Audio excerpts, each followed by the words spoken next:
What's going on, everybody? It's your boy Lheighton, aka LA from Say LA. Today, well, matter of fact, before I talk about what we're talking about, you obviously saw the title, but I'm super excited because this is a one-on-one video again. We back, baby. You know what I'm saying? I've been putting out so many interviews and I love it. I love having guests on the show and I get to sit down with so many great mentors and businessmen and all this stuff, entrepreneurs.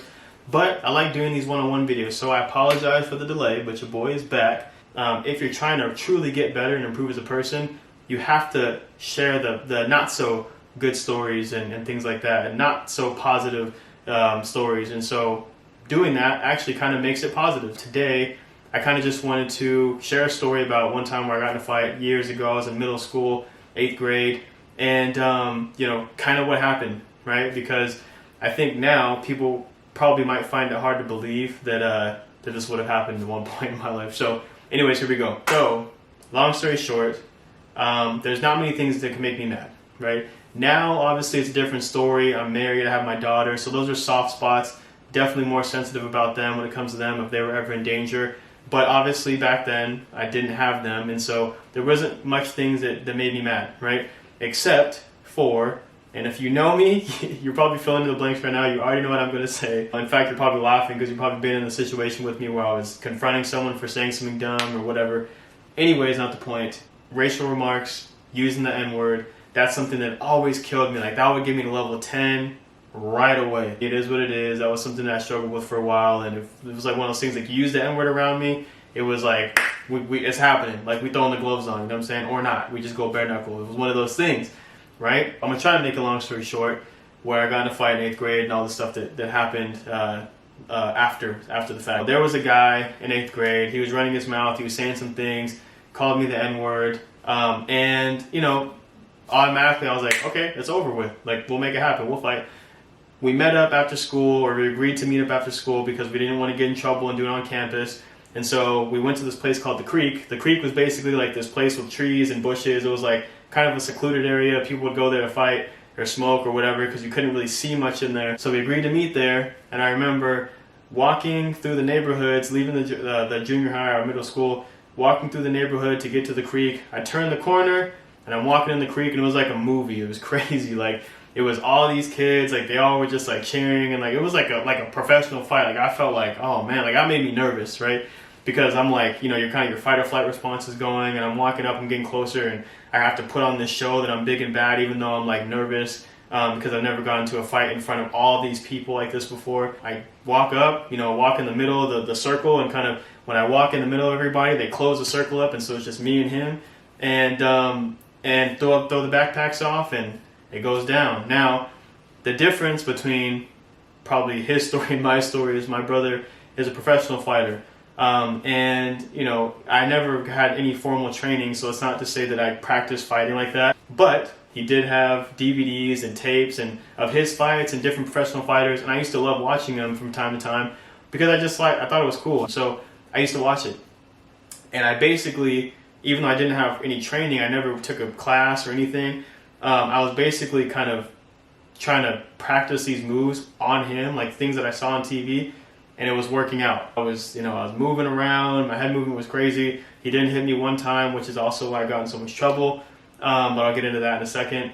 And, it is what it is. I got the upper hand, and it came to a point where he was already beat up, the fight was over, he was on all fours, kind of trying to catch his breath. Something just in my head, it was like I replayed his voice calling me the N-word again, and it was like something just like, I ballooned up, and I stepped back, and just wound up, and just boom, and just kicked him like soccer, just like a soccer ball, just boom, so hard that where he was on all fours, and it knocked his head all the way back, whole body, and he was just laying on his back, looking at the sky, just like space, like he was just like, he looked dead. And it was the scariest, like I get goosebumps thinking about it to this day. It was the scariest moment of my life. I felt myself physically shrink. I felt like I was big and bad, and I beat this dude up. And I felt like a little boy, I felt like a little kid in that moment, because it was like, dude, what did I just do, right? All the anger, all the negative stuff, all the stuff with it, like none of that mattered at all. I was just like, I felt just so scared, and just like, I felt a great deal of remorse, and I was just like, oh my gosh, what did I do? And so anyways, it got super serious. Everyone got quiet. Dang, Granddad, you had to kill him. and they just scattered. Everyone just scattered like ants. And we can see through the bushes a little bit, through the leaves. We see the principal walking down. I guess you heard during lunchtime or something that the fight was going to happen. So he already knew. He comes down, and I booked it. I jammed. I was out. Obviously got caught because people, knew who I was. And some people said, oh, I saw Lheighton. And they kind of, not ratted me out, but, you know what I'm saying? They told it was me. But anyways, I wasn't going to get away with it anyway, so it doesn't matter. I got caught up, right? And so called my parents, or called my mom, sorry. I had to walk back, and the cop cars were there. It was like 2 or 3 cop cars. They interrogated me, and I walked in, and I remember seeing my mom's face, and that was the thing that made me feel the worst. Obviously, the fact that I, inflicted pain on somebody that bad, that made me feel horrible. But seeing my mom's face made me feel even worse, and the tears, like she was almost like trying to hold it in. She was mad but sad at the same time, and it just made me feel horrible because obviously, if you saw the video with my dad, you know that he was in and out of the system, and in prison and getting in trouble and different things, and she was along for that. She went along with that ride for him for a long time, and so it was almost like I was putting her through a part 2 of what happened with them, and it felt terrible. This is in no way, shape, or form to brag, but he didn't even hit me once, which is also why I got in so much trouble.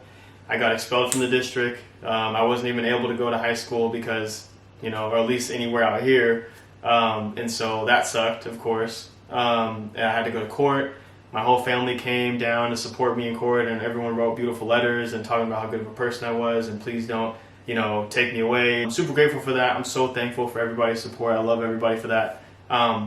But it didn't have to happen, right? It didn't, the fact that that had to happen in the first place is the part that I kind of beat myself up over a little bit, or regret anyways. And even though it gave me such a great transformation, it was a pivotal moment in my life, to help me change for the better, it still didn't necessarily have to happen that way. I didn't have to hurt someone. And I knew that in that moment, I never wanted to feel like that again. Right? I was always a nice guy, but again, there was that dark side of when someone would say that, or say anything in regards to race or something like that. It was like a sensitive, like it was just like, nothing could stop me. I turned into like the Hulk. And so I had to work on that. Now, don't get me wrong, I'm not going to lie to you. The rumor that was spread around amongst our city was that I put this dude in a coma, right?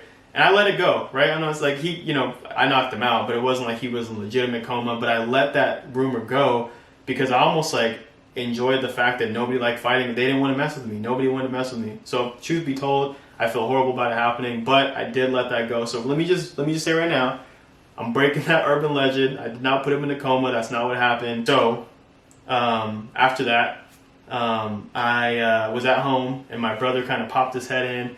And he was like, hey man, how you doing? You feeling okay? And I was like, dude, I just feel bad. I didn't really have any words to say. I'm sitting there just at my desk in my room, just kind of staring at the wall like, man, I feel so bad. And I wasn't sure what the guy's condition was at that point, and because they took him off in an ambulance. And so it was crazy, right? So my brother didn't jump the gun. He kind of just gave me my space, say, hey, I'm here if you need anything. A couple weeks later, he actually comes back. He said, hey, we had a conversation. He was like, hey, let's learn how to do this the right way. Clearly, you know how to fight. But let's learn how to do it the correct way. Let's actually teach you technique. Let's work on conditioning. Let's work on, for the sake of self-defense, not to make me even worse than I already was, but the sake of self-defense, right?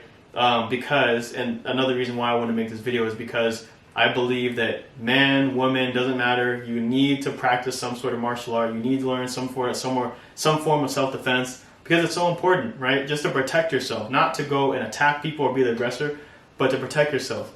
I think if I were to practice boxing back then, I don't think that would make me as angry. Let's take this back. I think it would still make me angry like it did. However, I would be a lot more careful about actually putting hands on somebody because you get in so much trouble if it's like you would say your hands are a legal weapon at that point. It's like battery and all this stuff. It's crazy. Understood because you're trained. But I think I would have treated the situation a lot differently. And boxing has been a great help in my life because it's helped me understand, that fighting isn't the way, right? I already do it enough in training and practice and sparring. I don't need to go and fight somebody randomly on the street because I know what I can do to them. And so it gave me this kind of calm, it made me relaxed, honestly. Like people think it's the opposite. When they think boxing or MMA, they think violence and you're just hurting each other and you're just getting in there beating each other up.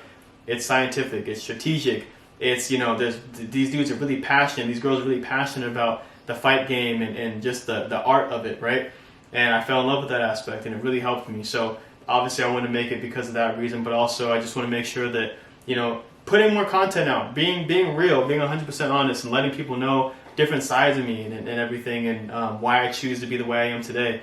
I actually like the fact that I think when people watch this, they might be surprised, right? Because they're like, well, I couldn't even see that happening. I couldn't see you being that way. And I actually enjoy that because that means I'm doing the right thing. That means that, I've changed so much to the point where you couldn't even imagine me doing that or that this story being real. And so I enjoy it. We should all be working on getting 1% better every day, making sure we're improving and just helping each other out, being just good people, just for the sake of being good people. Anyways, I appreciate you guys. Thank you for all the love on the other videos and for the interview with my dad. Check it out if you haven't already. Yeah, I appreciate you guys liking and commenting and subscribing. If you haven't subscribed already, man, come on. Stop playing with your boy. You know what I'm saying? Subscribe if you haven't already. I'm so grateful for anybody who already has. I'll see you guys next time. I'm out.